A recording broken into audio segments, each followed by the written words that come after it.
This short videocast is to provide you with the purpose and the process for the observation request and write-up. You have likely already gone to the observation request and write-up page. Here you will see expectations for approval. This can be very helpful in addition to the information that you will find in this video. Once you click on observation request and write-up, you will be taken to a page where you can see an attachment. When you click on this attachment, you will then be taken to the actual document to use for your write-up. The purpose of the observation request and write-up is to give you a chance to step outside of your classroom, to observe and even talk to another teacher, to find out more about an area of need for yourself.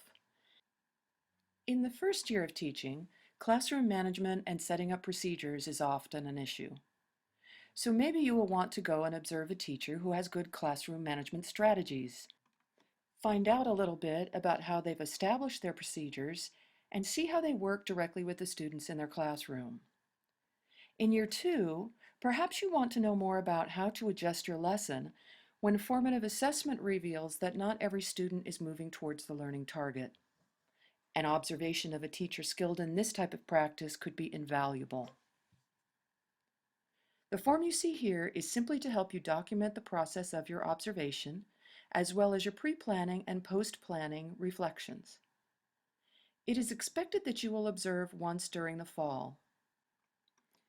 Please note that regardless of whatever process you may use at your school or district, it is important that you complete this portion of the request in writing and that you also get your site administrator or principal's approval.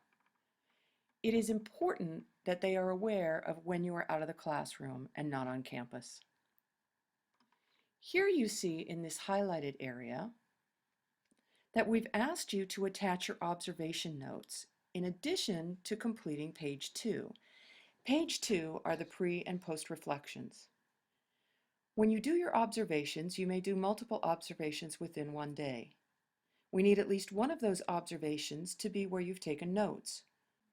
If you want to take notes for all of your multiple observations and attach them, please do.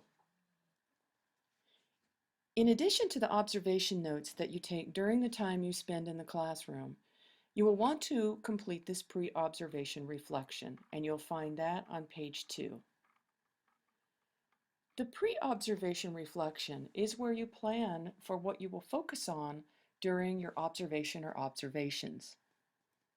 For instance, if I'm going to see maybe procedures that have been implemented by a teacher because that's an area I want to work on, then that's where I really want to make sure I focus when I go into that observation.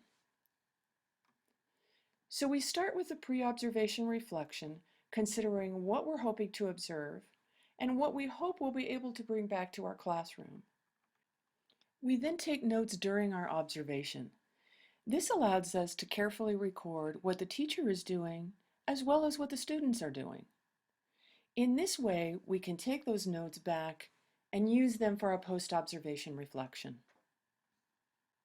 Your post-observation reflection allows you to think about and write what you observed that you will or will not apply to your own classroom practice.